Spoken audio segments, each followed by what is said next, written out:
Bab 146 Bulan Madunya di Mekah.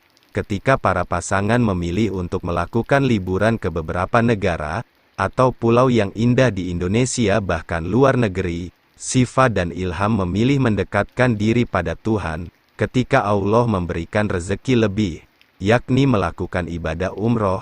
Sudah lama Ilham ingin mewujudkan keinginan gadisnya yang keceplosan bicara ingin umroh ke Tanah Suci. Dari situ, Ilham bertekad untuk mengajak Syifa melakukan itu jika diberikan rezeki yang lebih. Mereka hanya pergi berdua saja.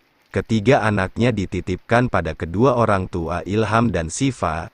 Meski berat rasanya namun demi ibadah yang sudah lama mereka idamkan, harus rela berpisah sesaat.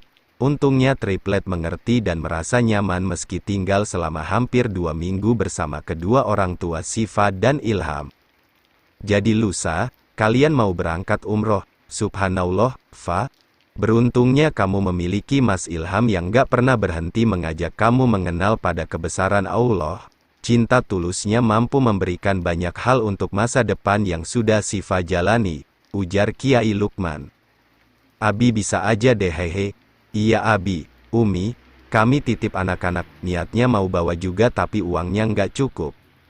Sudah, jangan kalian pikirin, kalian umroh saja berdua. Anggap aja ini bulan madu kalian, kalian juga berhak menikmati bulan madu yang ternyata ke Tanah Suci, ucap Umi Hana. Iya Fa, Ham, banyak loh yang mau umroh tapi terkendala biaya. Kalian yang sudah diberi kemudahan oleh Allah, hendaknya lakukan ibadah ini, minim sekali seumur hidup, syukur-syukur bisa lebih, ucap Abi Lukman. Insya Allah, makasih dukungannya semua, ucap Ilham sumringah. Sementara itu, Syifa dan Ilham segera menyiapkan semua sejak kedua orang tua mereka merestui keduanya untuk umroh, dan yang paling dilema adalah ketika memberi pengertian pada ketiga anak kembarnya.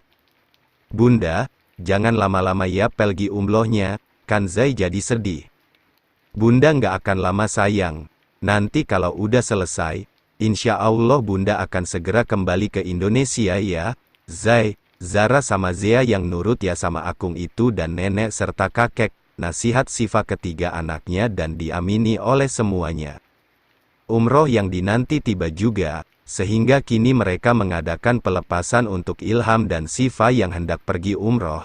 Masih sedih rasanya, karena Zea dan Zara memaksa ikut, berbeda dengan Zaidan yang terlihat begitu tegar. Bunda, jangan pergi, Bunda, lirih Zara. Iya ayah, nanti Zala sama siapa Hiks? Zara, Zea dengarkan ayah sama Bunda, kita akan berpisah sebentar nggak akan lama. Zara Zea sama Zai yang nurut ya sama Uti, Akung, nenek sama kakek, paham semua, pesan Ilham untuk ketiga buah hatinya. Mereka juga aslinya tak tega, hanya saja mereka harus kuat, impian bisa umroh bersama sudah ada sejak lama, berharap mereka bisa tetap ibadah dengan khusyuk, dan momen ini juga sebagai keromantisan yang bisa kembali mereka jalin sementara waktu selama ibadah umroh. Ketika di pesawat, Syifa beberapa kali menitihkan air mata karena tak tega, namun ia memang harus menguatkan hatinya. Yang sabar ya sayang, ini cuma sementara kok, insya Allah kita tetap bisa komunikasi ketika jauh. Kan sudah banyak juga media untuk itu.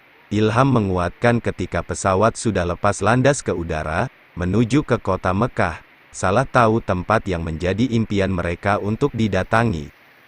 Iya mas, Syifa pun menyandarkan dirinya di pelukan Ilham, merasa sedikit lega apalagi ketika sampai, rupanya kedua orang tua mereka terus memberitahukan lewat media FB dan Instagram jika triplet sedikit rewel namun soal makan mereka tetap mau. Makanya badan triplet kelihatan berisi meski tak terlalu besar. Setelah menempuh perjalanan kurang lebih 9 jam lamanya, akhirnya mereka tiba di Bandara King Abdul Aziz, pintu masuknya para jemaah haji dan umroh. Syifa dan Ilham bernapas lega akhirnya mereka bisa tiba bersama rombongan jemaah umroh yang juga hendak melakukan ibadah umroh. Bulan madu yang sangat indah sepanjang masa bagi seorang Syifa akan dikenang hingga mereka menua bersama. Capek sayang, Nanti setelah melakukan beberapa serangkaian ibadah kita istirahat di hotel yang sudah dianjurkan oleh pihak travel ya. Aku nggak capek mas, justru aku bahagia, kayak yang beruntung banget, bisa menginjakan kaki di Mekah Madinah. Nggak ada mimpi begini, tapi akhirnya bisa kesini sama suami yang paling aku cintai. Makasih ya mas, ucap Siva ketika melangkah menuju hotel tempat mereka menginap. Sayang, tugas mas bukan cuma untuk membahagiakan adek, tapi juga mengajak adek mengenal Allah lebih dekat. Dengan bulan madu kesini, kita niatkan hati karena Allah, kita berdoa di tempat suci ini, supaya kelak, bisa ganti melaksanakan ibadah haji, suatu hari nanti, jika diberikan nikmat sehat, iman dan rezeki yang barokah. Amin, mas. Soal triplet adek tenang aja, mereka akan aman sama kedua orang tua kita. Iya mas, setelah tiba di hotel, mereka mengistirahatkan tubuh dahulu, hingga menghubungi keluarga mereka, terutama anak mereka. Lega rasanya anak-anak sehat bersama kedua orang tua, dan akhirnya kesedihan Siva sedikit berkurang ketika sudah melihat mereka. Udah tenang, bisa kita lanjutkan ibadahnya, bisa mas?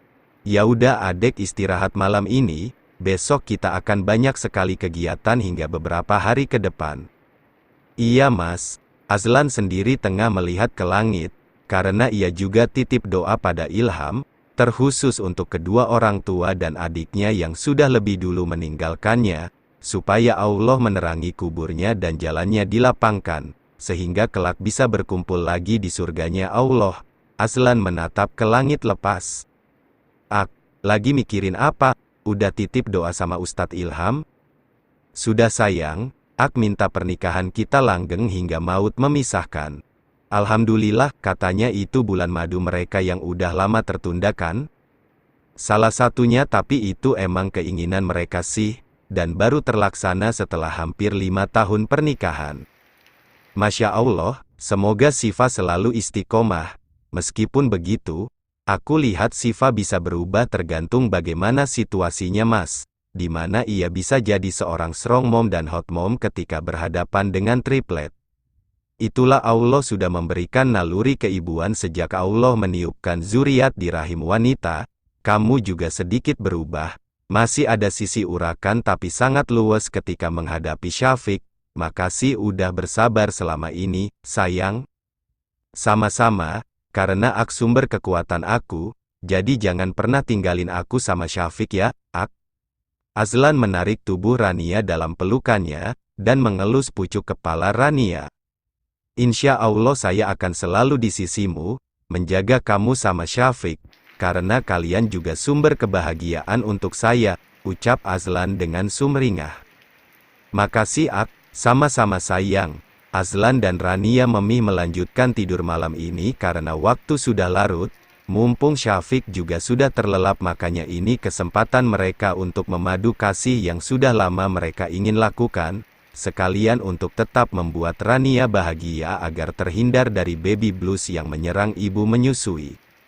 Ustadz Gala sendiri dengan Akira juga sedang menikmati liburan mereka di pantai Parangtritis bersama Kois dan Pak Nizam. Pak Nizam memang sesekali mengajak mereka liburan mewah di sekitaran Jawa Tengah. Kois, udah mainnya yuk, udah malam, iya Abi. Sahut Kois yang kini akhirnya menurut untuk beristirahat setelah seharian bermain di pantai. Dokter Akira juga tengah mengobrol bersama Pak Nizam dan datang-datang Kois memeluk sang kakek yang betah menyendiri sejak ibunya Akira meninggalkan mereka sejak kecil. Kakek, cucu kakek, sudah main sama abinya? Sudah kakek, selu banget lo, seru ya. Sekarang Kois bobo dulu sama kakek ya. Mau nggak kakek ceritakan tentang kisah Nabi? Mau kakek, Akira, Gala, kalian bersenang-senang saja, biar Kois tidur bersama ayah. Iya ayah, kalau rewel segera hubungi kami ya, tenanglah ayah akan menenangkannya. Ya udah ayah. Ketika Kois dibawa Pak Nizam ke kamar sebelah, maka kini Akira dan Gala bisa mengurai kemesraan. Keduanya meninggalkan balkon dan menuju ke ranjang untuk nonton film bersama. Karena mereka satu hobi, setelah membaca doa mau tidur, Akira membuka hijabnya dan menyandarkan diri di pelukan Gala dan keduanya larut dalam serunya movie yang mereka tonton malam ini. Abi suka ini, ya, filmnya lucu juga Abi suka nonton yang begini, karena nggak tegang Umi. Iya deh, janji mau menemani nonton malah ketiduran. Akhirnya Gala mencium kening Akira dan menidurkan Akira di bantal. Setelahnya pemuda itu memeluk Akira hingga Akira merasa hangat dan balas memeluk Gala dengan eratnya hingga di sepertiga malam. Sementara itu pagi ini, Shiva dan Ilham memulai ibadah mereka di hari pertama, persiapan umroh dengan mensucikan diri bagi keduanya, kemudian menggunakan pakaian ihram bagi laki-laki dan perempuan. Membaca talbiyah dan ketika masuk Masjidil Haram mereka berkesempatan mencium Hajar Aswad. Mereka bisa melakukan itu di tengah kerumunan jemaah. Itu adalah hal yang menurut mereka sangat langka hingga merasa beruntung. Abis ini kita tawaf, sayang. Iya mas. Setelahnya mereka melakukan tawaf sebanyak 7 kali dengan berlari kecil 3 putaran dan jalan santai sebanyak 4 putaran terakhir. Kemudian hal yang begitu langka yakni sholat 2 rakaat di depan makam Nabi Ibrahim, dianjurkan ketika dalam rakaatnya membaca surat Al-Kafirun dan Al-Ikhlas. Usai melakukan serangkaian kegiatan umroh, mereka lantas meminum air Zam-Zam, air dengan sejuta manfaat dan khasiat. Disarankan untuk membaca doa dan berdoa ketika meminumnya, maka insya Allah apa yang kita inginkan akan terlaksana. Adek doa apa tadi? Rahasia dong. Kalau mas doanya banyak, karena ada banyak kawan dan saudara yang titip doa, semoga apa yang kita bawakan ini diijabah oleh Allah ya, sayang, amin mas. Setelah itu mereka lanjut melakukan step yang lain hingga umroh berakhir beberapa hari kemudian, tinggal membelikan oleh-oleh untuk keluarga dan kerabat di tanah air.